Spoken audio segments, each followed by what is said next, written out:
지난주에 엘리야에 대해서 살펴보았잖아요. 오늘 엘리사에 대해서 살펴보려고 합니다. 열왕기 하는요 엘리야의 죽음으로 끝납니다. 보통 역대기서는 그렇게 많이 시작을 해요. 모세의 죽음으로 여호수아가 시작이 되고, 여호수아의 죽음으로 사사기가 시작이 되고, 이런 식으로 시작이 돼요. 열왕기 하는요 엘리야의 죽음으로 이제 열왕기 하가 시작이 되면서 엘리사가 이제 등장하게 됩니다.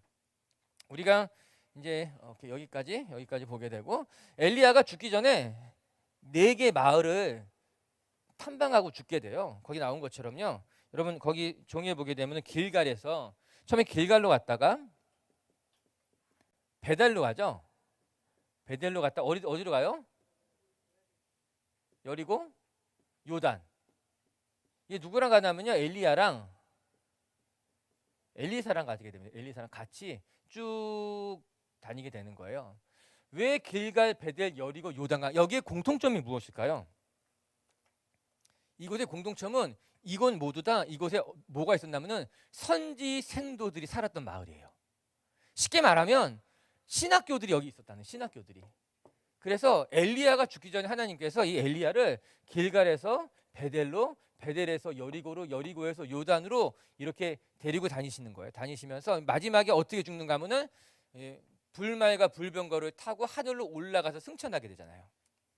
이곳이 선지 생도들, 신학교 학생들이 있었던 곳이었어요. 역사적으로 굉장히 어두웠던 시대에 선지 생도들이 길러지고 있었다는 거예요. 그럼 한번 생각해 보세요. 엘리야가 죽고 싶다고 말했을 때 엘리야의 푸념이 뭐였죠? 여기에는 나밖에 없다는 거잖아요. 하나님을 섬기는 사람은 저밖에 없습니다. 그렇게 엘리야가 탄식하면서 죽여달라고 이야기했는데, 마지막에 하나님께서 엘리야에게 무엇을 보여주시냐면요, 구루터기와 같이 여전히 그 북이스라엘에서 하나님을 바라보고 살아있는 선지 생도들을 만나게 하는 거예요. 너 혼자 살아있는 것이 아니었어. 너 혼자 하나님 편이 아니었어. 이렇게 하나님의 선지자들이 훈련받고 있다는 것을 보여주게 됩니다. 그러고 나서 엘리야가 불말과 불병거를 타고 하늘로 올라가게 되는 거예요. 그러면서 엘리사가 등장하게 됩니다. 엘리사가 이제 엘리야에게 마지막으로 구한 것이 한 가지가 있어요. 그것이 무엇이죠? 따라해 보세요. 갑절의 영광을 주소서. 그래요. 엘리사가 엘리야에게, 이제 엘리야가 이제 승천하기 바로 전에 엘리사에게 내가 너에게 기름 붓는데 너 무엇을 해줄까 이야기하자 엘리사가 엘리야 선생님의 갑절의 영광을 내게 주십시오. 그렇게 이야기합니다. 갑절의 영광을 받았을까요? 못 받았을까요? 받았던 것 같아요. 아마 의도적으로 그렇게 우리 열왕기하 기자가 쓴 것 같은데 1장부터 8장까지 정도가 이제 엘리야의 죽음과 엘리사의 등장이 나타나게 되는데요. 거기에 기적이 굉장히 많이 등장해야 됩니다. 기적이 다 몰려 있는데 그 기적의 숫자를 세보게 되면은 다소간의 차이가 있지만은 그래도 굉장히 많은 기적들이 다 열거돼 있는데, 흥미롭게도 엘리야의 기적이 5개가 나오고 엘리사의 기적이 10개가 나옵니다. 정말 갑절의 영광을 주소서라고 말했듯이 아마 그것보다 더 많은 기적들을 베풀었겠지만 의도적으로 굵직한 기적을 5개를 놓고 10개를 놓는 것으로 말미암아 정말 엘리사가 구한 것처럼 하나님께서 주셨다는 것을 보여주게 됩니다. 그렇게 엘리야는 떠나고 엘리사가 사역을 시작하게 되는데 요단, 여리고, 베델까지 가고, 엘리야는 어디로 가서 본격적인 사역을 하냐면 여기에서 사마리아로 가게 됩니다. 사마리아로 가게 되는 거예요. 여기 중간중간에 무슨 사건들이 있어요. 요단에 갈 때는, 요단강을 건너갈 때는 엘리야의 옷을 가지고 바닥을 치니까는 물이 사방팔방으로 막 갈라지면서 요단강을 건너가게 되고, 또 뭐 여리고에 가서는 쓴물이 있었는데 그 쓴물을 이제 엘리사가 고쳐주기도 하고, 베델에 갔을 때는 어떤 일이 나냐면은 그 청년들이, 소년들이라고 나오는데요. 더 정확한 번역은 청년들이라고 번역하는 게 더 맞습니다. 우리 다윗의 소년들이 뭐 아말렉 사람을 죽이기도 하고, 그런데 거기도 소년이라고 표현하지만요, 우리나라의 뭐 초등학생 정도 말하는 소년이라고 보기는 어렵고요, 청년 정도의 나라 보면 되는 거예요. 가장 힘이 있을 때, 이때도 이제 아이들이 나와서 엘리사를 대머리라고 이제 놀리잖아요. 근데 이제 엘리사가 열받아가지고 암콤이 나와가지고 확 하잖아요. 그래서 거기 이제 뭐 죽었다는 이야기가 나오죠. 42명인가 몇 명이 죽었어요. 그런데 이제 대머리라고 놀린 것 때문에 그렇게 죽냐? 뭐 이렇게 우리가 하는데 놀리면은 벌 받는다. 이렇게 정도 우리가 생각을 해두고 넘어가면 뭐 되지 않을까 싶습니다. 근데 이제 열왕기하 1장 보게 되면요, 엘리야를 어떻게 설명해 주고 있는가 하면요, 그것도 아마 의도성이 있는 것 같은데 엘리야를 가리켜서 털이 많은 사람이라 그렇게 이야기하고 있어요. 엘리야의 특징이 털이 많은 사람이라고 하는 거예요. 반면에 엘리사는 어떻게 설명하고 있는가 하면은 그는 머리에 털이 없는 사람이라고 이야기하고 있는 것이에요. 그 당시에 대머리는요 어떻게 취급됐는가 하면은 나병 환자, 하나님으로부터 저주받은 사람이라고 인식이 그들 가운데 있었어요. 그 통념의 통념, 그 시대 머리가 없는 사람은 하나님께 버림을 받은 사람이라는 통념이 있었어요. 또 한편으로 그들이 바라보는 엘리야는 그 시대에 850명대 이를 죽였던 엘리야는 어떤 사람인가 하면 몸에 털이 많은 사람으로서 하나님 앞에 쓰임을 받았는데, 엘리사 당신은 몸에 털이 하나도 없는 민머리를 가진 사람이군요, 이렇게 이야기한 거예요. 그 말은 단지 엘리사의 머리가 없다는 것을 조롱한 것이 아니라 엘리사 당신은 하나님의 사람이 아니다, 하나님 앞에 버림받은 사람, 엘리야와 비교해 본다면 당신은 엘리야와 전혀 다르게 머리에 털 하나 없는 민머리를 가진 사람이라고 조롱하고 있는 거예요. 단지 머리가 없는 것 때문에 놀린 것이 아니라, 그 이야기는 더 궁극적으로 보게 되면 엘리사의 사역을 하나님의 사역으로 바라보지 않은 겁니다. 당신이 하는 일들은 하나님의 일이 아니다, 엘리사의 사역을 넘어서서 하나님의 역사까지도 부인하고 조롱한 것에 대해서 하나님께서 분노하신 거예요. 단지 머리가 없는 것 때문에 진노하신 것이 없다 놀린 것 때문에 진노하시고 화를 내신 것이 아니라 이제 엘리사에 대한 조롱을 넘어서서 하나님의 역사를 무시하고 조롱하는 것에 대해서 결국 이제 그렇게 해서 엘리사가 어디로 갔냐면요, 사마리아로 가게 됩니다. 여기서도 엘리야와 엘리사 굉장히 큰 차이점을 발견하게 돼요. 엘리야는 주로 어디로 갔죠? 그리 시내가, 주로 산지 계곡 같은데 사람이 없는 곳에 가서 하나님의 음성을 듣고 그 음성을 가지고 세상에 나가서 이제 하나님의 뜻을 선포하는 일을 했다면, 엘리사의 사역을 들여다보면요 대도시에서 주로 사역했어요. 마치 바울이 선교지를 선택할 때 전략적으로 대도시에 들어가서 회당에서 복음을 전했던 것 같이, 엘리사의 사역을 들여다보면요 사마리아 대도시를 방문하고 그 도시에서 하나님의 음성을 듣고 그 도시에서 주로 했던 일들이 무엇인가 하면 왕이 되는 사람들에게 안수하게 되고 그들의 지도자들을 통해서 하나님의 뜻을 전하고 무너지는 이스라엘을 회복시키려고 노력했던 사람이 엘리사였다라고 하는 거예요. 엘리야와 엘리사가 결이 좀 다른 거예요. 그들 모두 다 하나님의 부르심을 받아서 정말 자신의 온몸을 다해서 사역을 했지만은 그들이 사역의 모습이 조금 다르더라고요. 다르고, 우리가 지금 엘리사를 보고 있는데 엘리사는 도시에 가서 복음을 전하고 사역을 하게 되고, 특별히 기름 부은 사람이 엘리사는 굉장히 많습니다. 지도자들, 왕들에게 기름을 부어서 하나님의 메시지를 전하고 그들이 나라를 하나님의 뜻을 이루어가게 한 것이 엘리사의 모습이었다라고 하는 거예요. 몇 가지만 더 엘리사 하면 이제 기억하면 좋을 사건들, 뭐 우리가 뭐 잘 아는 것들은 뭐 그 중요하지 않을 수 있겠지만, 그래도 과부의 기름, 이 과부가 아들이 둘이 있었는데 그 빚진 게 있어가지고 그 아들을 이제 빼앗기게 됐어. 빚 때문에 빚이 아니라 빚이라고 해야 되죠. 네, 빚 때문에 빼앗기게 됐는데, 그래서 이제 돈이 없었는데 엘리사가 나타나가지고 기름통을 빌려와라. 그래서 그 기름통에 끊임없이 기름이 마르지 않고 계속 채워져가지고 그걸로 빚을 다 갚게 되는 일이 있었죠. 기름통에 또 이런 일도 있었어요. 엘리사가 기적을 행한 것 중에 구약의 오병이어의 사건도 또 나오게 됩니다. 보리떡 20개를 가지고서 수없이 많은 사람들, 100여 명을 넘는 사람들을 먹이는 사건도 엘리사가 하게 된, 구약의 오병이어의 사건처럼 그런 이야기도 있고요. 또 수넴 여인의 아들도 살리게 되는 일들이 있어요. 수넴 여인, 거기 말씀 한 절 읽어볼까요? 수넴 지역에 갔는데 어떤 여인이 있었는데 그 여인은 애가 없었거든요. 그런데 이 여인이 신앙심이 좋았던 거예요. 그래가지고 엘리사가 그 지역에 올 때마다 자기의 집을 내어드려서 엘리사가 그곳에서 기거하면서 그 지역의 사역을 감당하게 했었던 적이 있어요. 왕하 4장 13절 한번 같이 우리 거기 써놓은 거 한번 읽어보도록 할까요? 왕하 말씀 한번 자막 통해서 시작. 엘리사가 자기 사환에게 이르되 너는 그에게 이르라 내가 이같이 우리를 위하여 세심한 배려를 하는도다. 내가 너를 위하여 무엇을 하랴? 왕에게나 사령관에게 무슨 구할 것이 있느냐 하니 여인이 이르되 나는 내 백성 중에 거주하나이다 하니라. 엘리사가 사역을 하는 데 있어서 이 수넴 여인이 작은 방과 그 안에 책상 하나, 그리고 침대 하나, 의자와 촛대 이런 것들을 준비해 놓고 엘리사가 그곳에 그 지역에 오게 되면 그 여인의 집에 가서 이제 기거하면서 이제 도운 거죠, 이 여인이. 근데 여기에 이렇게 표현하고 있더라고요. 우리를 위하여 세심한 배려를 하는도다. 이 여인이 이 엘리사를 섬기는 데 있어서 세심하게 배려했다라고 하는 거예요.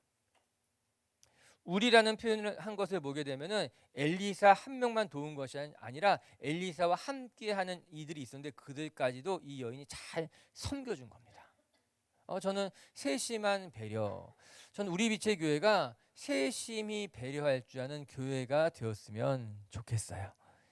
이것이 우리가 지금 이 시대를 살아가면서 우리 속에 보여줘야 될 환대의 모습인 것만 같아요. 우리가 누군가를 도울 때 세심히 그 사람에게 필요한 것이 무엇인가를 들여다보면서 돕는 것. 교회마다 성격이 다 다르고 제가 월요일 날도 어떤 교회 목사님들 만나서 교제하고 또 이렇게 돕는 기회가 있어서 이제 그러고 왔는데 교회마다 다 성격이 달라요. 근데 우리 교회는 그래도 참 건강한 교회고 뭐 당연히 건강한 교회고 좋은 교회인데 오늘 말씀 이제 제가 준비하면서 계속해서 세심한 배려를 가진 교회가 우리 교회가 아닌가 생각해 보게 됐어요. 그래 여러분 누구 도울 때 세심히 들여다보고 저 사람에게 필요가 무엇일까 기도하고 잘 돕고 이 엘리사의 사역 뭐 엘리야도 똑같은 거예요. 그리시네가에서 또 엘리야를 도운 과부의 이야기들 선지자들이 사역하는 데 있어서 굉장히 능력 있게 사역을 했지만 그의 곁에 그를 돕는 이들이 반드시 있었어요. 그들의 세심한 배려와 섬김이 하나님의 나라를 완성하는 데 매우 중요한 밑거름이 되어갔다라고 하는 것입니다. 이 여인이 세심히 도왔어요. 진짜 대단한 것을 도운 것이 아니라 세심하게 도왔다라고 하는 거예요. 그게 너무 중요한 거예요. 준비해 놓은 거 보세요. 그냥 방 한 칸, 그리고 책상과 또 침상과 촛대 하나. 그곳에서 하나님을 만나는 거예요. 엘리사가 그걸 도운 거예요. 근데 어느 날 이 여인의 아이가 죽게 됩니다. 원래는 아이가 없었어요. 아이가 없었는데 이제 엘리사가 기도해 주자 아이를 갖게 됐는데 그 아이가 죽게 됩니다. 그런데 엘리사가 그 아이를 살려주죠. 기도로 아이가 살아나게 됩니다. 그것도 성경에 나타난 엘리사의 사역 가운데서 독특한 또 우리가 기억하면 좋을 나만 장군이 치료받은 건 우리가 너무나 잘 알고 있죠. 요단강에 가서 물을 7번 담그고 어떤 분이 이 장면을 보고 같이 요단강에 그 성지 답사 간 다음에 실망했다는 거예요. 나만이 말이 맞다. 요단강 되게 좁거든요. 여기가 실망했다네요. 근데 하나님의 기적은요 좁고 넓고가 중요하지 않습니다. 하나님의 기적이 큰 강에서 일어나고 큰 교회에서 일어나고 대단한 현장에서 일어나는 것이 아니라 하나님의 말씀이 임하는 곳에 하나님의 기적이 일어나는 줄로 믿습니다. 여러분 늘 기억하셔야 돼요. 하나님의 기적이 어디에서 일어나는가? 순종할 때 하나님의 말씀이 임할 때 기적이 일어나는 것이지 뭐 나만 장군이 처음 이 요단강을 바라보면서 여기에서 기적이 일어나지 않을 것만 같다는 거예요.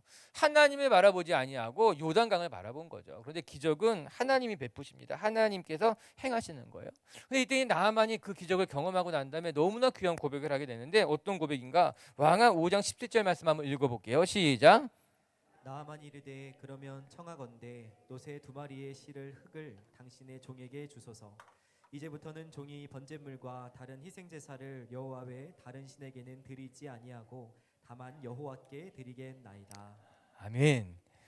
그 암몬이라고 하면 이방 민족인데 이방 민족의 장군이 이제 하나님만 섬기겠다고 다짐하게 됩니다. 여러분 구약을 읽어보게 되면은 복음이 이스라엘 민족에게만 허락된 것이 아니었어요.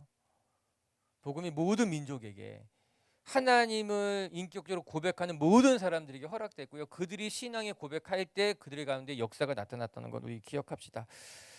아람 군대가 1차, 2차 공격하게 되는데 아주 흥미로운 일이 일어나죠. 그 도단이라고 하는 것은 사마리아보다 약간 북쪽에 있는 곳이 도단이라고 하는 마을인데요. 그 마을에서 이제 그 엘리사가 이제 숨어 있다고 말할 수 있었는데요. 피해 있었는데 아람 군대가 도단으로 와가지고요, 삥 둘러싸서 우리가 다 죽게 되었다고 말합니다. 그때 엘리사가 뭐라고 말합니까? 하나님, 이 청년의 눈을 떠서 보게 해주십시오. 이야기하죠.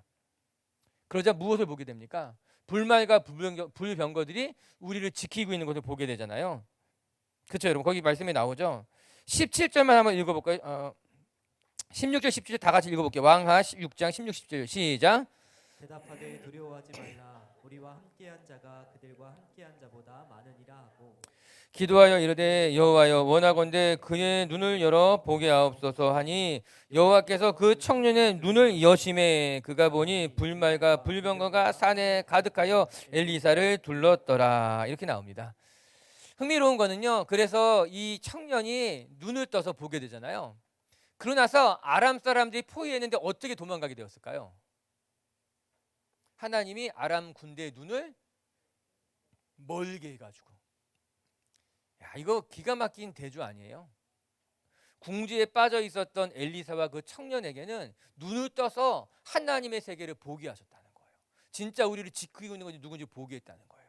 반면에 아람 군대에게는요, 눈을 어둡게 하여서 보지 못하겠다라고 하는 거예요. 여러분, 우리는 하나님이 우리 눈을 뜨게 하셔서 보여야 될 것을 봐야 되는 거예요. 우리의 눈이 어두워져 가지고 보여야 될 것을 보지 못한다면 그거 자체가 비극이라고 하는 거예요. 오늘 하나님께서 그렇게 우리에게 역사하셨으면 좋겠습니다. 여러분, 오늘 이 엘리야의 고백이 뭡니까? 우리와 함께한 자들이 저들과 함께한 자들보다 더 많다는 겁니다. 눈이 떠져서 정말 나와 함께 하시는 하나님의 군대가 얼마나 큰지를 보게 됐다는 거예요. 반면에 아람의 군대는요, 그렇게 많은 사람들이 함께 했지만요, 하나님이 눈을 가리우는 순간 아무것도 보지 못하게 되었다라고 하는 거예요. 할렐루야. 여러분, 눈을 뜨시기를 주님의 이름으로 축복합니다. 여러분 곁에 누가 계신지, 하나님께서 나에게 누구를 보내주셨는지, 정말 내게 너무나 귀한 사람을 보내주셨는데 이 사람을 못 알아볼 때가 있는 거예요. 하나님이 지금 나와 함께 하시는데 하나님을 보지 못한 경우가 있는 거예요. 그러면 알미암아 우리가 어떻게 돼요? 위축되는 거죠. 두려워지는 거죠. 하나님의 사람을 못 보고 건너뛰게 되는 거예요. 하나님, 우리의 눈을 열어달라고 기도해야 돼요. 지금 내 곁에 하나님이 계시고 내 곁에 하나님의 사람들이 계시다는 것을 봐야 되는 거예요. 그래서 그들이 이제 사마리아로 건너가게 되는데, 사마리아를 건너갔다 다시 아람 사람들이 재차 사마리아를 포위하게 됩니다. 이때 성경에 엄청난 사건이 나오는데 또 하나의 사건이 등장하게 되죠. 인육 먹게 됩니다. 우리 그 남한산성 같은 거 영화 보게 되면은, 그런데도 이제 적군들이 포위를 해가지고 이제 식량을 끊기게 만드는 거잖아요. 사마리아도 철통 같은 천의 성이었거든요. 예루살렘과 함께. 근데 그러니까는 공격하지 않습니다. 그냥 아람 군대가 둘러진쳐서 고립시키는 거예요. 그때 이제 성경에서 찾아보기 어려운 일이 일어난 거죠. 인육을 먹는 사건이 나타나게 됩니다. 너무너무 안타깝고, 그 사건을 보고서는 이제 기도하게 되죠. 엘리사가 기도하게 되자 하나님께서 아람 군대의 마음을 두렵게 만들어서 그들이 다 도망가게 하는 거예요. 스스로. 이게 하나님의 방법이에요. 하나님이 우리를 강하게 하셔가지고 적군을 이기기도 하지만, 하나님께 때로는 적군들이 스스로 무너지게 하기도 하는 거예요. 그래서 하나님께서 이제 길을 여셔서 가게 됩니다. 그렇게 엘리사의 사역이 쭉 펼쳐지게 되는 거예요. 제가 말을 빨리 한 것 같은데 말을 더 빨리 해야겠어요. 시간이 별로 없네요. 일단 이제 북이스라엘 왕조 한번 보도록 하겠습니다. 북이스라엘 왕조, 우리 지난주에 끝에 잠깐 팁처럼 이야기했는데 가장 먼저 왕이 누구죠? 아합의 아들들. 제 북이스라엘은 여로보암이었죠. 여로보암으로부터 쭉 시작해서 오늘 어디서부터 우리 지난주까지 본 데가 아합을 보았죠. 아합의 아들들 오늘 보려고 하는 거예요. 아합. 북이스라엘의 왕은요, 4명만 기억하면 그게 괜찮아요. 북이스라엘이 누가 시작했는가? 여로보암. 여로보암 1세. 여로보암 1세는 성경에 그의 죄가 가장 크다고 말해요. 왜냐하면 그가 베델과 어디요? 단에 금송아지를 세우죠. 그래가지고 성경에는 그 뒤에 모든 북이스라엘 왕이 여로보암의 길로 갔다, 이렇게 표현해요. 악한 사람을 설명할 때 어떻게 설명하는가 하면은 여로보암의 길로 갔다는 거예요. 그래서 여로보암 하면 어떻게 생각하면 되나 하면은 이스라엘을 악한 길로 이끌어갔던 사람이 여로보암이에요.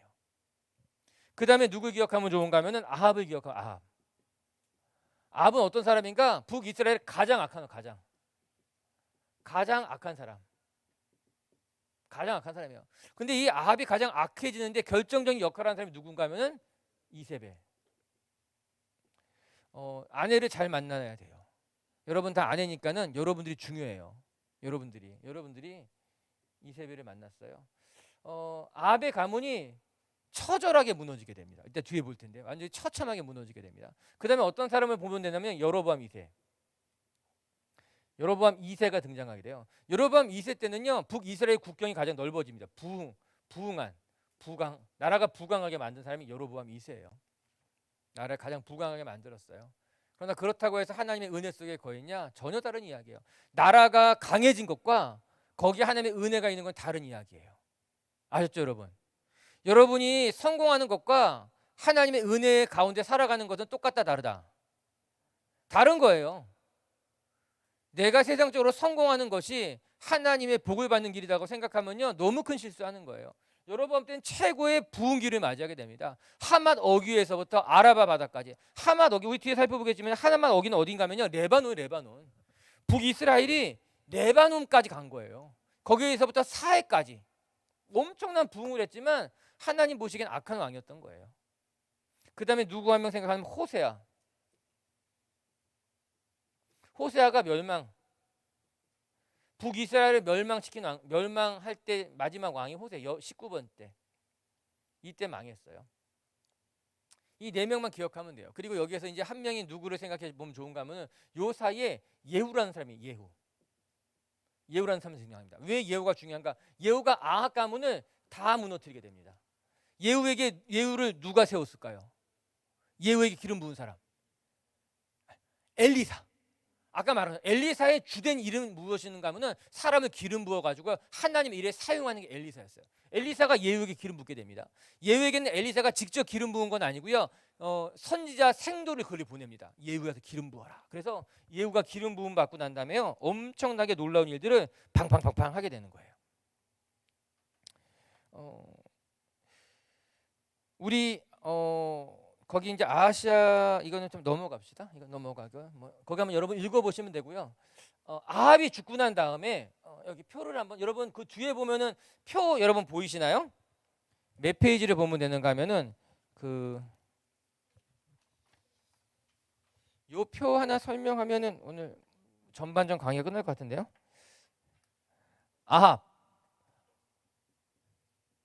아합이 있고 아합의 아내는 이세벨 이렇게 이제 뭐 셋은 아니지만 3명 정도 자녀가 있었어요.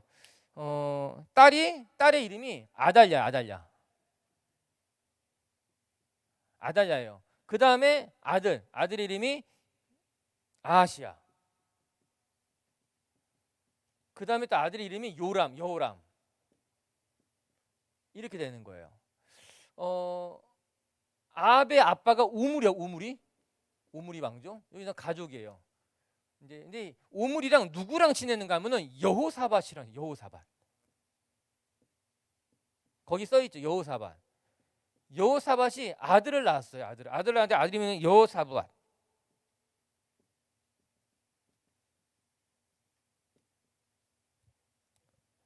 아니요, 여호람이죠. 여호람. 이름이 그렇지 제가 여호람.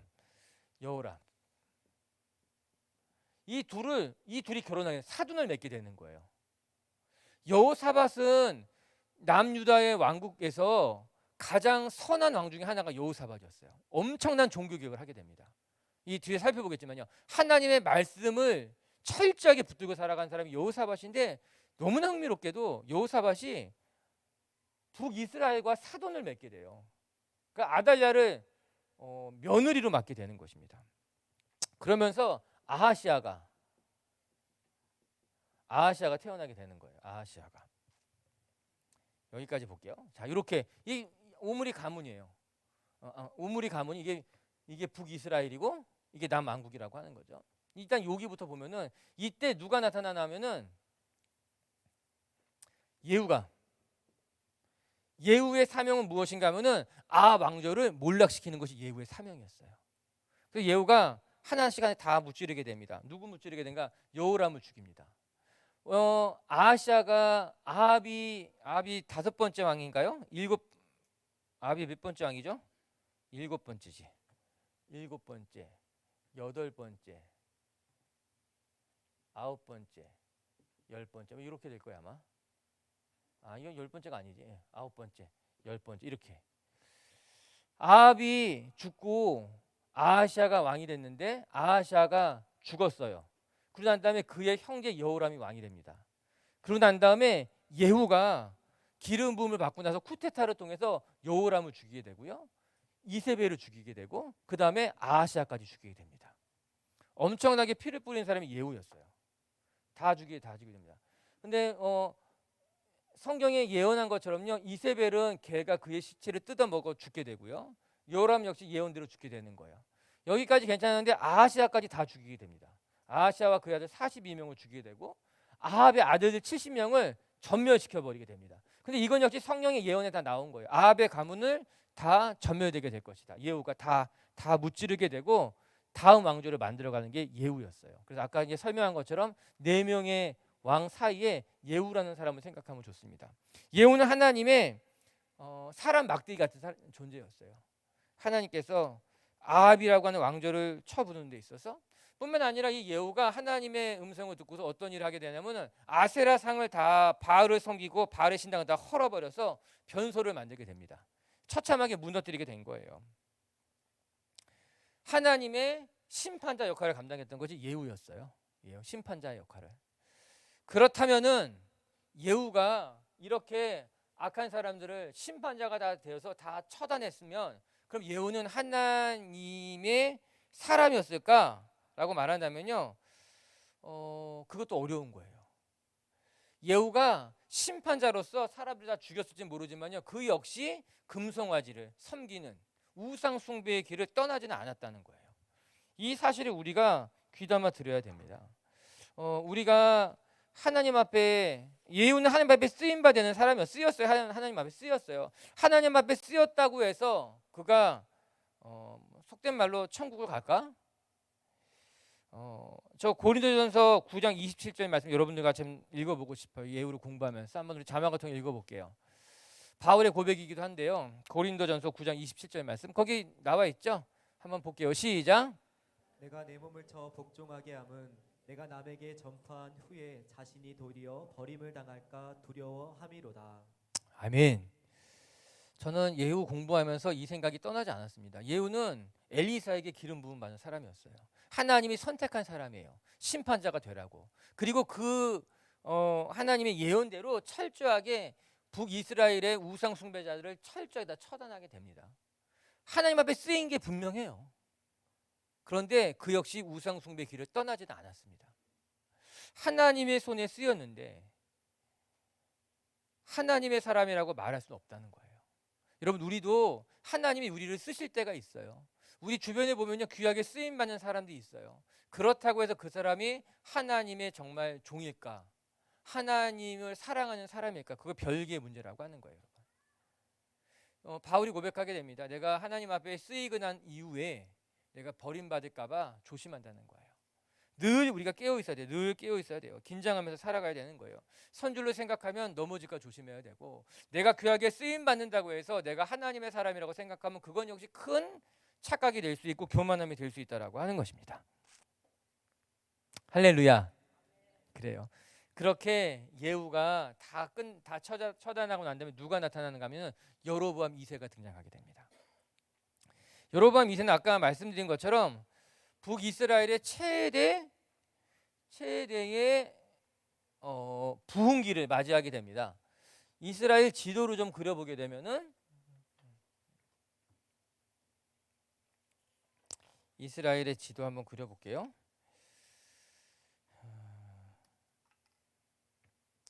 이렇게 기억나시죠? 이렇게 생겼잖아요.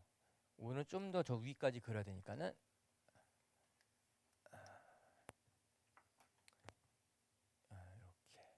자, 두로 시돈 이렇게 있게 되고요. 여기가 어디죠? 갈멜산. 기억나시죠? 기억 잘 안 나실까요? 갈멜산. 이 정도는 우리가 다 기억해 줘야 되는 거예요. 갈멜산. 그 다음에 여기가 예루살렘. 여기가 베델. 그렇죠. 베델에서 단에서 베델까지 우상 금송아지 생긴 놓은 데잖아요. 그렇죠? 이거 기억하시고요. 그 다음에 그러면 여로보암이 어디까지 하나 하면은 하맛 어귀에서 아라바 바다까지를 차지한다 그래요. 하맛 어귀 어딘가 하면 여기가 하맛 어귀예요. 여기가 하맛 어귀. 여기가 어딘가면요. 여기가 지금의 레바논이에요. 레바논. 요즘 우리 성경 읽을 때 레바논에도 백향목을 지중해로 갖고 오잖아요. 레바논에 우리 다녀오셨죠? 하맛 어귀가 정확히 어딘가면요. 이 레바논의 산맥이 레바논 산맥이 하나가 있어요. 레바논 산맥이. 그다음에 안티 레바논 산맥 하나 또 있어요. 요 사이에 구름 이렇게 산맥 사이에 이렇게 계곡이 생기잖아요. 이 계곡이 어딘가 하면은 베카 계곡. 베카 계곡이 어딜까요? 이영은 선교부님, 베카 계곡 어디예요? 우리 선교지가 임영익 선교사님이 사역한 데가 베카 계곡이에요. 레바논에 베카지요. 여기가 하맛 어귀예요. 하맛 어귀. 여기에서부터 아라바 바다 사해까지 여기가 다 북이스라엘 땅이었던 거예요. 엄청나게 큰 땅을 여로보암 2세가 차지하고 있었던 겁니다. 대단하죠. 네. 그런데 이 여로보암 2세 때 누가 등장하는가 하면요. 많이 나라는 부강했을지 모르지만요. 1번 정치적으로 굉장히 큰 몰락을 하게 됩니다. 정치적. 그래서 빈부의 차이가 심해지게 됩니다. 정치적으로 종교 지도자기 종교 지도자기 타락하게 되는 거예요. 그러면서 여기 누가 나타나는가 하면요. 아모스 선지자가 등장하게 됩니다. 아모스 알죠? 또 누가 등장하는가? 요나가 등장합니다. 요나. 이 시대 요나. 재밌죠, 여러분? 요나는 어디를 대고 심판한 사람이 요나예요. 니느웨 여기가 다메섹. 여기가 아수르 땅이거든. 니느웨 북이스라엘에서. 그러니까 세계관에 걸친 사람이 다 등장하게 되는 거예요. 아모스에서 읽던 사람이 여기서 여로보암 때 사역하고 있었던 거예요. 요나서 읽던 사람이 여기 다 그 열왕기하 읽어보게 되면 다 함께 다 등장해야 돼요.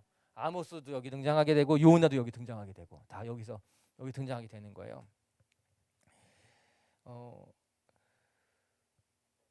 중요한 것은 이 여로보암이 나라를 부강시켰지만은 하나님을 쫓지는 않았습니다. 그게 중요한 이야기예요. 너무너무 중요한. 자, 여기까지 보고 그다음에 끝으로 호세아까지 보고 잠깐 제가 시간 관리 너무 잘했는데요. 좋습니다. 호세아까지만 보고 잠깐 쉬었다가 우리 남유다 왕국 하도록 하겠습니다. 맨 마지막 왕이 호세아. 지금까지 그렇게 안 힘들죠? 호세아. 맨 마지막 호세아 때. 호세아가 이제 이스라엘 맨 마지막 왕인데 아수르의 살만에살.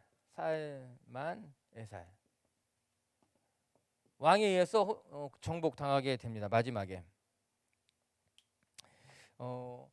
원래는 이 북이스라엘이 아수르에게 조공을 바치고 있었어요. 종을 바치고 있다가 이 밑이 어디죠? 애굽이죠. 애굽 왕 소에게 이 호세아가 이제 조공을 드리면서 방향을 바꾼 거예요. 이제 이 우리나라도 그렇지만 이스라엘도 강대국 사이에 다 끼어 있었거든요. 남쪽에는 애굽이 있었고 북쪽에는 아수르가 있었고 동쪽에는 바벨론이 있었던 거예요. 이렇게 지정학적으로 몰려 있는 나라들은요, 정치적으로 잘 판단하지 않으면은 힘든 거죠. 살기 힘든 거죠. 지금 우리나라도 지정학적으로 보게 되면은 어려운 나라인 거예요. 우리나라가 지정학적으로. 북쪽으로 보게 되면 러시아가 있고 서쪽으로 보게 되면은 중국이 있고 동쪽으로 보게 되면 일본이 있고 일본이 엄청나게 큰 나라예요. 우리가 자꾸 무시하지만 그리고 저 뒤에 가면 미국까지 있고 이게 복잡한 정세 속에서 호세아가 원래 아수르에게 조공을 바치다가요 애굽으로 방향을 틀게 됩니다. 그러면 말미암아 아수르가 열이 받아가지고 북이스라엘을 침공하게 되는 거예요. 그래서 무너지게 됩니다. 이때 호세아의 모습을 보게 되면은 참 안타까운 것이 우리 열왕기하 17장 33절 한번 읽어볼게요. 열왕기하 호세아 시대 때가 어떻게 멸망했는지를 보여주는 거예요. 호세아서 거기 말씀 한번 찾아서 호세아서 17장 33절 한번 여기 있죠, 여러분. 예, 읽어볼게요. 시작. 이와 같이 그들이 여호와 또한 어디서부터 옮겨왔든지 그 민족의 풍속대로 자기의 신들을 섬겼. 아멘. 열왕기하 17장 33절 말씀. 이와 같이 그들이 여호와도 경외하고 어디서부터 옮겨왔는지는 모르지만 이상한 우방 신상들도 그대로 섬겼다라고 하는 것입니다. 이게 호세아의 신앙이에요. 그 당시 북이스라엘의 신앙이었다라고 하는 거예요. 하나님 여호와도 경외했지만 북이스라엘 특별히 호세아 때 어떻게 무너졌는가 하면요, 서서히 몰락해 간 거예요. 한 방에 아수르에게 와가지고 한 방에 무너진 것이 아니라 호세아도 그렇고 그 당시 북이스라엘은요, 하나님도 섬기고 이방 신당도 섬기면서 서서히 무너져 갔다라고 하는 거죠. 여러분, 우리가 주의해야 될 것, 여러분 우리도 신앙이요, 한 번 어떠한 큰 사건을 만나가지고 꺾어진 사람들은요 다시 회복하기가 쉽습니다. 그런데 어떤 사람들이 진짜 회복되기가 어려운가 하면은 서서히 신앙을 잃어버리는 사람들이 있어요. 조금씩 어떻게 보면은 신앙이 그냥 여전히 좋은 것 같아요. 교회도 나오고 가끔 빠지고. 그런데 그렇게 신앙을 잃어버린 사람들이 회복되기가 더 힘들더라고요. 서서히 무너진 사람들. 여러분, 신앙을 잘 지키시길 주님의 이름으로 축복합니다. 나도 모르는 사이에 내가 조금씩 양보하기 시작하잖아요. 어느 날 나도 모르는 사이에 내 삶이 거의 무너져 있는 걸 발견하게 됩니다. 그게 진짜 두려운 거예요. 그게 진짜. 차라리 뭐 너무 화가 나가지고 목사님 들여받고 뭐 목사님 섭섭해요 말하고 나 이제 내일부터 교회 안 나와요, 이런 사람들은 그나마 좀 나아요. 뭔가 문제가 해결되면 되거든요. 근데 그렇지 않고 그냥 조금씩 서서히 그냥 신앙이 도태되는 경우들, 서서히 세속화에 물들어져 가는 경우들은 너무너무 어려운 거예요. 뭐 그렇다고 해서 갑자기 무너지란 말은 아니에요. 좋아요. 우리 빛의교회 성도 여러분 축복할게요. 여러분의 신앙이 날마다 주님만 바라보는 신앙 되시기를 주님의 이름으로 축복합니다. 옆에 사람 축복할게요. 서서히 무너지지 말자. 우리 타협하지는 말자. 할렐루야. 그래요. 우리 28분 좋습니다. 5분 쉬었다가 만나도록 하겠습니다. 역대하 11장.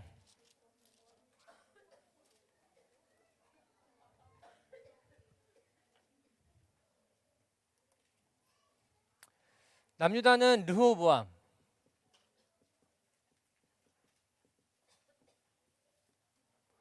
르호보암이 남유다의 1대 왕이라고 할 수 있죠. 1대부터 여기서 르호보암에서 시작해서 19명의 왕들과 1명의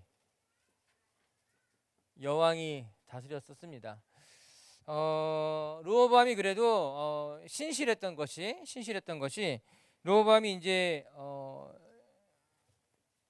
여로보암과 대치를 했었는데요. 여로보암이 세가 훨씬 더 강했습니다. 더 많은 지파를 데리고 11개 지파를 데리고 북이스라엘을 다스렸기 때문에 여로보암이 이제 끊임없이 르호보암 남유다를 공격하고 있을 때 르호보암이 군사를 모집하기 시작하게 됩니다. 그래서 대군을 이끌고서는 여로보암을 정벌하러 갑니다. 정벌하러 가는데 그때 하나님의 사람이 나타나 가지고 전쟁을 멈추라고 이야기해요. 약 18만 대군으로 공격하고 가고 있었는데 멈추라고 말합니다. 그 말씀 한번 볼게요. 역대하 11장 4절 말씀인데요. 성경책을 보셔도 좋고요. 아니면 자막에도 나와 있으니까요. 한번 같이 읽어볼게요. 시작. 여호와께서 이같이 말씀하시기를 너희는 올라가지 말라. 너희 형제와 싸우지 말고 각기 집으로 돌아가라. 이 일이 내게로 말미암아 난 것이라 하셨다 하라 하신지라. 그들이 여호와의 말씀을 듣고 돌아가고 여로보암을 치러 가던 길에서 되돌아왔더라. 사실은 르호보암이 이 전쟁을 위해서 철저하게 준비했습니다. 18만 대군이라고 하는 엄청나게 많은 군사를 훈련시켜서 여로보암을 치기 위해서 출발한 거예요. 그런데 하나님의 사람 스마야라고 하는 선지자가 지금 나타나서 전한 하나님의 대언이었는데 무엇이라 말하는가 하면 올라가지 말라는 거예요. 준비 다 했습니다. 싸우면은 이길 것만 같았습니다. 출발했어요. 이미 출발했는데 하나님이 중간에 멈춘 거예요, 여러분. 그런데 감사한 것은요, 여로보암이 1번 멈출 줄 아는 사람이었습니다. 하나님 이미 다 준비했는데 또 이 전쟁은 나가면 승리하는 전쟁이라고 생각했는데 하나님이 멈추라고 하자 딱 멈출 줄 알았다라고 하는 거예요. 우리가 신앙생활 하면서요, 이 르호보암에 멈출 줄 아는 믿음. 그러면 우리는 내가 옳다고 생각하면 잘 멈추지 않습니다. 내가 이길 것 같으면 멈추지 않습니다. 그런데 때로 하나님이 우리에게 멈추라고 말씀하실 때가 있는 거예요. 너 생각이 옳아. 너가 하면 승리할 수 있어. 모든 것이 다 나에게 예스라고 말할 때가 있는 거예요. 그럼 우리는 가고 싶어집니다. 그런데 하나님이 뭐라고 말씀하십니까? 멈추라고 하실 때가 있어요.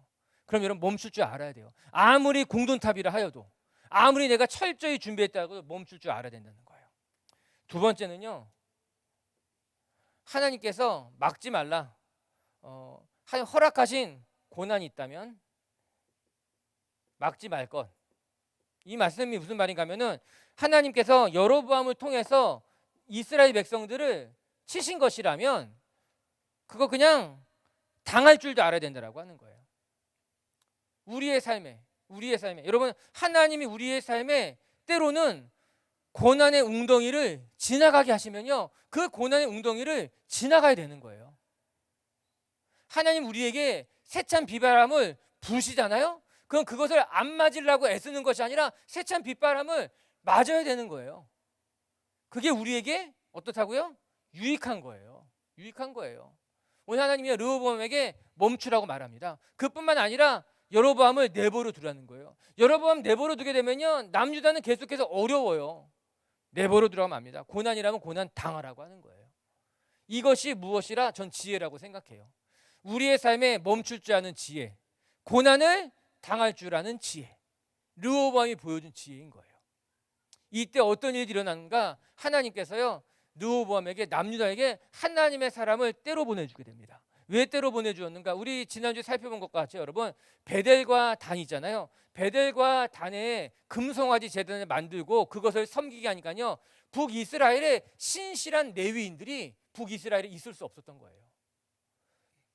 우리나라도 영락교회, 평양에 있었던, 평양 대부흥을 경험했던 사람들이 북에 남아 있을 수 없어서 내려와서 세운 교회가 영락교회예요. 똑같이 이 북이스라엘 똑같다고 말하는 건 조금 좀 뭐 다 똑같을 수 없지만 거의 비슷하게 북이스라엘에 남아 있을 수 없었던 레위인들이 내려오기 시작하게 됩니다. 그런데 레위인만 내려온 것이 아니라 레위인들과 함께 신실했던 사람들도 있었잖아요. 제사장이 아니더라도 하나님 앞에 하나님만 섬기고 싶었던 사람들이 내려오게 된 거예요. 대하 11장 4절에는요, 11장 14절 한번 읽어볼까요? 11장 14절 말씀 자막에도 있으니까 한번 읽어볼게요. 시작.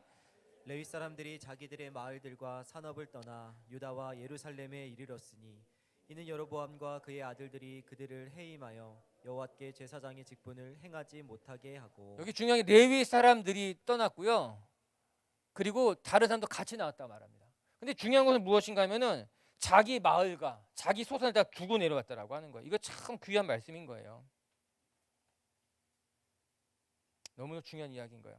우리가 하나님의 말씀대로 살게 되면요, 하나님이 하나님의 사람들 보내주십니다. 뒤에 또 한번 보게 될 텐데요, 보내줄 줄 저는 믿습니다. 그러면서 이제 또 하나 애굽한 시삭이 공격하게 됩니다. 아까 말씀드린 것처럼요, 지중해 밑에는 애굽이 있었어요. 북쪽에는 아람이 있었고 아수르가 있었고 바벨론은 이제 흥하고 있었고 이 밑에는 애굽이 있었는데요, 애굽이 쳐들어오게 되는 거예요. 그때 이제 르호보암이 무너지기 시작하게 됩니다. 어떻게 무너졌는가? 12장 5절 말씀 한번 읽어볼게요. 시작. 그때 유다 방백들이 시삭의 일로 예루살렘에 모였는지라. 선지자 스마야가 스마야가 르호보암과 방백들에게 나와 이르되 여호와께서 이같이 말씀하시기를 너희가 나를 버렸으므로 나도 너희를 버려 시삭의 손에 넘겨놓으라 하는지라. 이렇게 나옵니다. 너희가 나를 버렸으므로 하는 말씀하신 거예요. 르호보암이 처음에는 그래도 하나님을 잘 섬기려고 애를 썼어요. 그런데 점점 르호보암도 무너진 거예요. 왜 무너졌는가? 르호보암의 어머니가 누구였는가 하면, 르호보암의 아버지가 누구죠? 솔로몬. 르호보암의 어머니가 누군가 하면요, 암몬 여인이었어요. 이방인이었어요. 그것도. 그렇기 때문에 하나님에 대한 신실한 신앙심이 있을 수가 없었어요. 우상 숭배할 수밖에 없었던 거죠. 르호보암이 점점 무너지기 시작했습니다. 그러면서 나타난 사람이 아비야였어. 아비야. 두 번째 왕이 아비야. 근데 이게 이름이 조금 다른데 역대 하에는 아비야로 나. 아비야. 그런데 열왕기 하에는 어떻게 나오면 아비야므로. 이게 어떻게 좀 차이가 나냐면요, 아비야라고 하는 뜻은요, 나의 아버지는 여호와시다. 아비야은요, 나의 아버지는 바다다. 직역하면 바다는 그 당시 혼돈을 이야기해. 혼돈. 역대기는 남유다 왕을 긍정적으로 표현하게 됩니다. 반면에 왕 하는 긍정적으로 표현하기보다는 있는 그대로 표현합니다. 사실 공과를 나눈다면 아비야 역시도 공보다는 과가 많았던 사람이었거든요. 그런데 열왕기 하에서는 아비야므로 표현하지만 역대기에서는 아비야로, 그래도 이 아비야가 잘했던 일 중심으로서 소개해주고 있는 거예요. 아비야가 잘한 것 중에 하나가 무엇일까? 하나를 꼽는다고 한다면 전혀 역대하 13장 10절 11절의 말씀인데요, 이 아비야에게는 뭐가 있었냐면요, 따라해보세요. 영적인 자신감이 있었어요. 왜 그가 그런 영적인 자신감을 가졌는가가 중요한 거예요. 우리 거기 있는 말씀, 역대하 13장 10절 말씀, 우리 온라인으로 잘 듣고 있죠? 역대하 13장 10절 말씀, 10절 말씀 한 절만 한번 읽어볼게요. 10절 말씀만요, 시간이 없으니까. 시작. 우리에게 여호와께서 우리 하나님이 되시니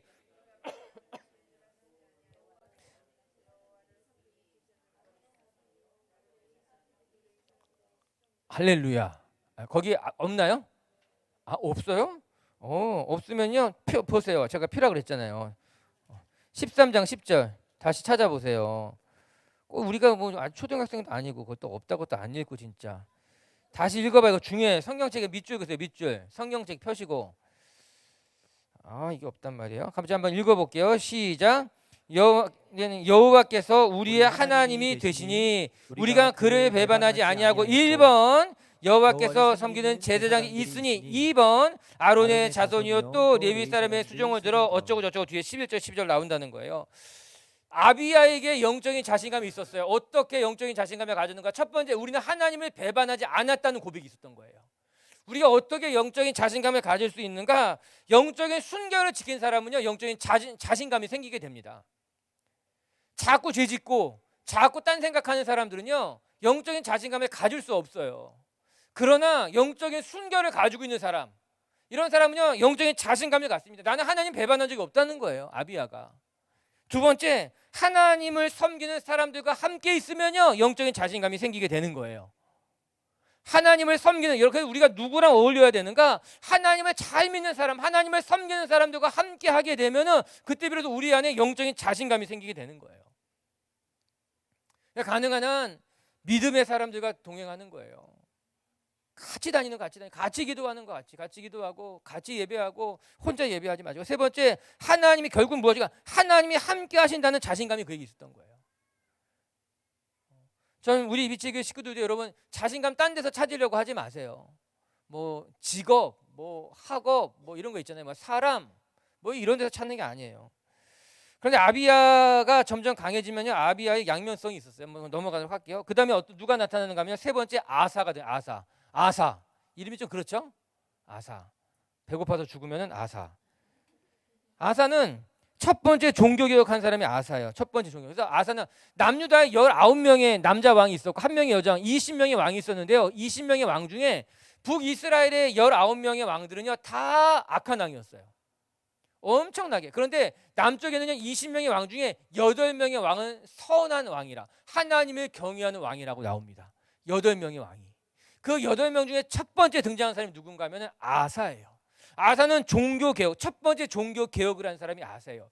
종교개혁을 했다는 말이 무엇이겠어요? 그 당시에 종교가 하나님을 향한 신앙이 무너져 있었기 때문에 종교개혁을 했다라고 하는 거예요. 아비야에 이어서 아사가 왕이 됐는데 그 아사 시대 때 이스라엘의 우상 숭배가 만연했던 거예요. 그래서 아사가 왕이 되자마자 무엇을 먼저 했는가 하면요, 산당과 주상을 다 깨뜨렸어요. 아세라 신상도 다 찍어버렸어요. 오직 하나님만 섬기자 우리는. 그게 아사의 신앙이었더라고 하는 거예요. 그래서 하나님께서 이 아사 때는요, 북이스라엘과 전쟁을 멈추십니다. 평안의 때를 허락하셨다라고 하는 거예요. 그리고 그때 아사가 성읍을 건축하게 됩니다. 그리고 군대를 정비하게 됩니다. 그로 말미암아 나라를 더 강하게 만들어 갔다라고 하는 거예요. 그래서 나라가 딱 준비되자 어떤 일들이 일어나냐면요, 구스 사람 세라, 구스가 어딘가면요 에티오피아예요. 여러분 아까 말씀드린 것 같이요, 남유다는 남쪽에 있었잖아요. 북이스라엘은 북쪽에 공격을 많이 받았어요. 아람, 아수르. 반면에 남유다는 어느 쪽에 공격을 많이 받았는가 하면은 남쪽에 있는 나라들, 애굽, 그 밑에 있는 구스, 에티오피아. 그리고 남유다는 누구에게 멸망하는가? 바벨론에 멸망당하게 되는 거예요. 구스 왕 세라가 아사 때 공격해 오게 됩니다. 거기 써 있는 것처럼요, 그때 쳐들어온 구스 사람들이요, 군대가 100만. 100만 생각하면 대단하지 않아요? 군대가 100만. 양평의 인구가 12만. 양평의 인구가 12만. 서울의 인구는 너무 많으니까 서울의 인구는 900만. 경기도의 인구는 1100만. 그러니까 엄청나죠? 근데 이제 아니 우리 너무 그 당시에 300만이 쳐들어온 거예요. 어마어마한 숫자인 거예요. 어마어마한 숫자. 병거가 상백승. 그때 놀랍게 어떻게 아사가 하나님 앞에 기도하고 있는가? 14장 11절 한번 볼까요? 이건 자막이 없을 텐데 14장 11절. 14장 11절 말씀 한번 같이 읽어볼게요. 우리 자막 있네. 시작. 아사가 그의 하나님 여호와께 부르짖어 이르되 여호와여, 힘이 강한 자와 약한 자 사이에는 주밖에 도와주리가 없사오니 우리 하나님 여호와여, 우리를 도우소서. 우리가 주를 의지하며 주의 이름을 의탁하옵고 이 많은 무리를 치러 왔나이다. 여호와여, 주는 우리 하나님이시오나 원하건대 사람이 주를 이기지 못하게 하옵소서 하였더니. 아멘. 따라해 보세요. 주밖에 도와줄 이가 없나이다. 이게 아사의 고백이에요. 아사가 건축을 하고 군대를 많이 모았지만요, 이 300만 이길 수가 없었어요. 100만을, 병거가 300승 이길 수가 없었어요. 그때 고백하는 게 주밖에 도와줄 리가 없나이다. 아사가 이겼을까요? 못 이겼을까요? 이겼어요. 아사가 이긴 게 아니라 더 정확히 말하면 누가 이긴 거죠? 하나님이 이기신 거예요. 하나님이 이기신 거예요. 아사가 승승장구하게 됩니다. 그러면서 어떤 일이 일어났는가 하면요, 이제 북이스라엘이 아사를 치르고 오는 거예요. 북이스라엘이. 그때 이제 북이스라엘이 어떤 일을 했는가 하면은 라마라고 하는 곳에 라마 성을 건축하려고 했어요. 라마는 사실 남유다와 북이스라엘의 접경지대에 있었습니다. 어디쯤 있는 건가 하면은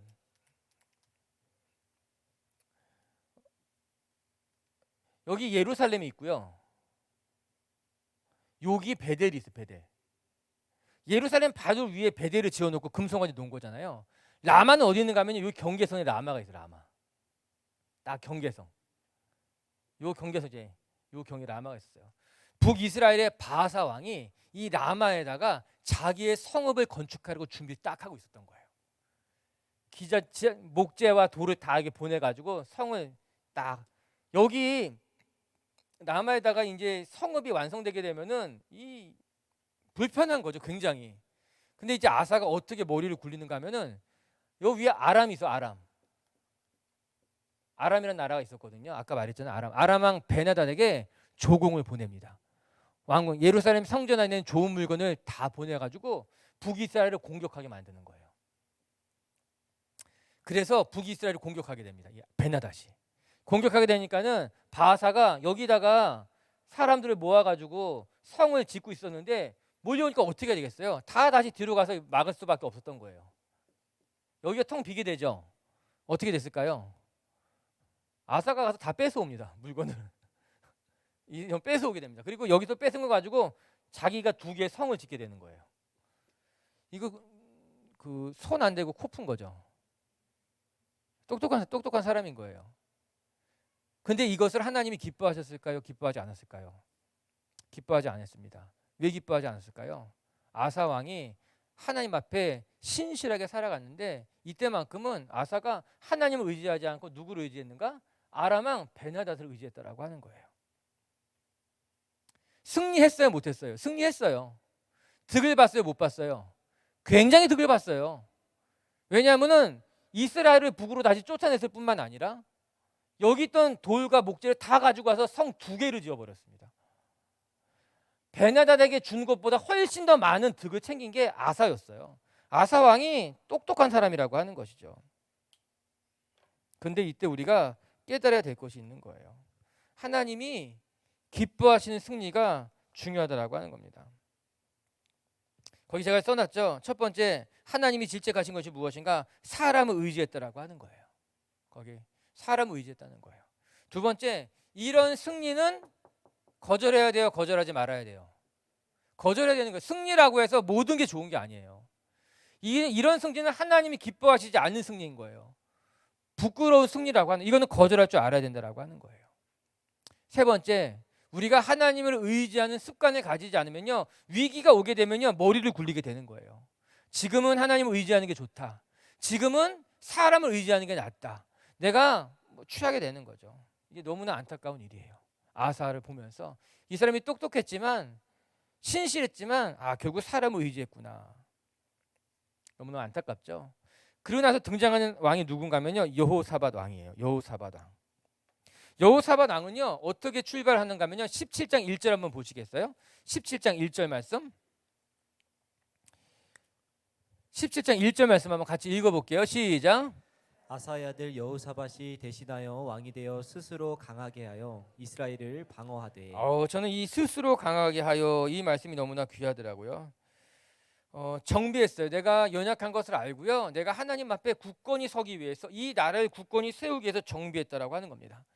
무엇을 정비했을까? 우리 읽지 않았지만 17장 전체 읽어보게 되면 단 한 가지를 준비했어요. 그 한 가지가 무엇인가? 하나님의 말씀을 가르치는 일이었어요. 말씀 쭉 읽어보게 되면요, 3명의 큰 그룹을 첫 번째 말씀 교사를 세웁니다. 방백들. 두 번째 레위 사람들에게 하나님의 말씀을 순회하면서 가르치게 하는 거예요. 이스라엘 전역에 하나님의 말씀을 심기 시작하게 된 거예요. 제사장들도 또 보내게 됩니다. 이게 아주 중요한 여호사밧의 종교개혁의 방법이었던 거예요. 아사의 종교개혁은요, 산당과 주상을 허물고 눈에 보이는 신상들을 허무는 것이 아사 왕의 종교개혁이었다면, 여호사밧의 종교개혁의 특징이 무엇인가 하면은 이스라엘 전역에 하나님의 말씀을 심는 거였어요. 말씀을 가르치는 것이 여호사밧 왕의 종교개혁이었다라고 하는 거예요. 저는 여호사밧이 핵심을 찌른 거예요. 지금 이 남유다에 무엇이 필요한가? 아버지 아사는 산당을 허물었지만 산당을 허문 것만으로는 신앙을 회복할 수 없었다. 하나님의 말씀을 가르쳐야지만 신앙이 회복된다는 거였어요. 여러분, 우리가 말씀을 배우는 이유가 무엇일까? 말씀을 배울 때 우리 신앙이 회복되는 거예요. 아멘. 너무너무 중요한 거예요. 너무너무 중요한 거예요. 재밌는 말씀 하나 읽어드릴까요? 그러면 저도 여기다 써놓지 않지만 17장 10절 말씀 한번 펴보시겠어요? 저는 이 말씀이 되게 재밌어요. 17장 10절 말씀. 제가 한번 읽어드릴까요? 자막이 없을 거예요. 17장 10절 말씀 한번 펴보세요. 자막이 없으니까는 17장 10절 말씀 한번 같이 찾으신 분들은 읽어볼게요. 시작. 여호와께서 유다 사방의 모든 나라에 두려움을 주사 여호사밧과 싸우지 못하게 하시매. 아멘.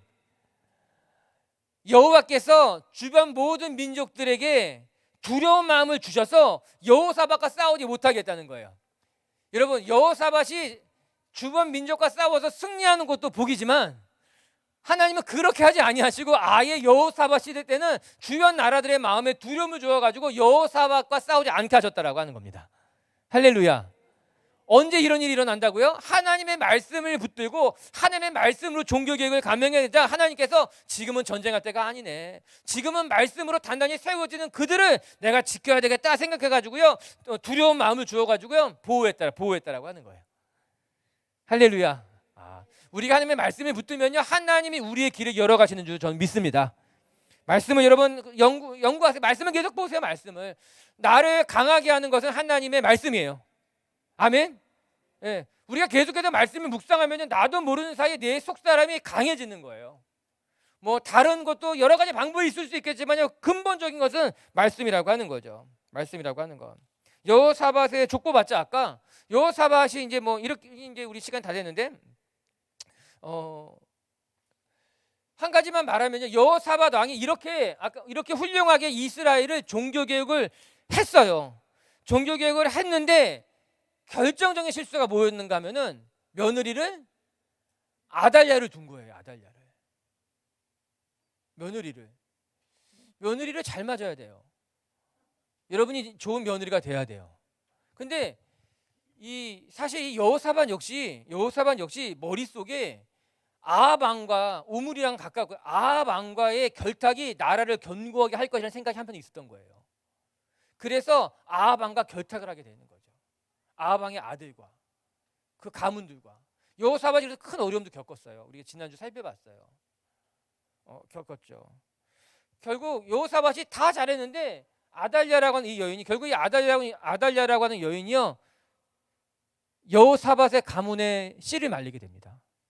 이 다음 주에 살펴보는데 다 피바람을 엄청나게 무서운 여인이에요. 그래서 자기 아들까지 싹 죽입니다. 한 명 살아남게 돼요. 한 명. 하나님이 한 명을 살려줍니다. 그루터기처럼 한 명을 살려둬가지고 대를 이어가게 하지만은 아달랴라는 여인이 아주 처참한 아주 그 칼부를 다 죽이게 되는 거예요. 거기 부엘세바와 에브라임 산지라고 말하잖아요. 남쪽 경기가 부엘세바고요, 북쪽 경기가 에브라임인 거예요. 이것을 여호사밧 왕 때 경계선을 짓습니다. 경계선을 짓는 이유가 무엇인가 하면요, 이 경계선 안에 모든 지역에 하나님의 말씀을 가르치기 시작했다라고 하는 거예요. 저녁에 맨 위 에브라임 산지에서 맨 아래 부엘세바까지 내가 통치하는 모든 저녁에 하나님의 말씀을 가르치기 시작했다라고 하는 것입니다. 할렐루야. 좋아요. 우리 여호사밧과 아람과의 전쟁, 우리 20장 12절 말씀만 읽고 마치도록 하겠습니다. 같이 한번 읽어볼게요. 자막에도 있지 않을까요? 시작. 우리 하나님이여 그들을 징벌하지 아니하시나이까. 우리를 치러 오는 이 큰 무리를 우리가 대적할 능력이 없고 어떻게 할 줄도 알지 못하옵고 오직 주만 바라보나이다 하고. 아멘. 그래요.